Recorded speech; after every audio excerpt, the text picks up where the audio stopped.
Ready? আচ্ছা, আমরা যদি বাজারে যাই, বাজারে গিয়ে আমরা ডিম পরীক্ষা করব, তোরা জানিস একদম বাজারে গেলে ডিম পরীক্ষা করার সঠিক উপায় কি আছে? হ্যাঁ স্যার, সঠিক উপায় হচ্ছে জল নিবি, জলে ডিম ভাসছে কিনা দেখবি। ভাসলে পচা ডিম, একদম। যদি জলে ভাসে তাহলে কি ডিম? পচা ডিম। যদি ডুবে যায় তাহলে ভালো ডিম।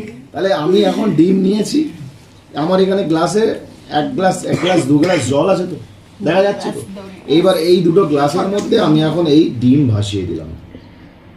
তাহলে কি ডিম? এটা ডিম ভেসে আছে তো। এটাই তো বললাম যে পরীক্ষা করে দেখবি যে ডিম যদি ভেসে যায় তাহলে এই গ্লাসের মধ্যে কোনোভাবেই আমি আবার ডোবানোর চেষ্টা করছি। এই ডুবছে না, আরে ডুবছে না।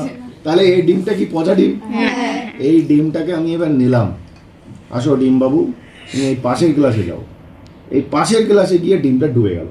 ব্যাপারটা কি করে? এটাই হচ্ছে কনফিউশন, যে এই গ্লাসে ডিম ভেসেছিল আর এই গ্লাসে ডিম ডুবে গেল। তাই এবারে তো পরীক্ষা তো ভুলভাল হয়ে যাবে। এখন গিয়ে যদি ডিম পরীক্ষা করি তাহলে তো মুশকিল হয়ে যাবে।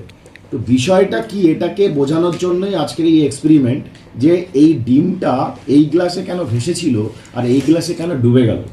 আমরা মরুসাগরের নাম শুনেছি। হ্যাঁ, মরুসাগরে কি সবাই কি হয়? ভেসে থাকে।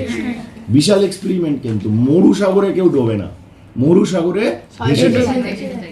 আচ্ছা, বলতে পারবে মরুসাগরে মানুষ ভেসে থাকে কেন? লবণ থাকে তাই। লবণ ঘনত্ব বেশি, জলের ঘনত্ব বেশি।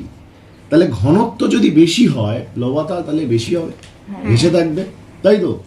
এবার প্রশ্ন হচ্ছে যে এই দুটো গ্লাসকে দেখে কোনোভাবেই বোঝা যাচ্ছে না যে কার ঘনত্ব বেশি বা কার ঘনত্ব কম।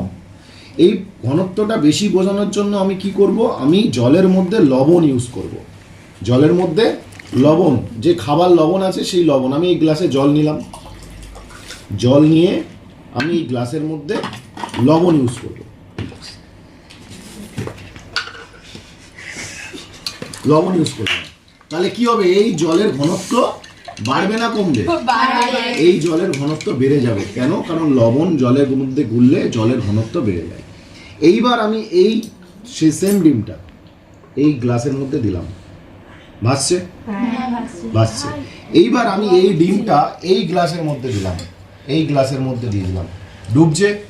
তাহলে এতে লবণ জল আমি করিনি, এটা নর্মাল জল। তাহলে এই জলের মধ্যে ডিমটা ডুবে গেছে। তাহলে এই জলের ঘনত্ব বেশি আছে না কম আছে? আর এই জলের ঘনত্ব বেশি আছে। বেশি আছে কেন? আমি এই জলের মধ্যে কি ইউজ করেছি?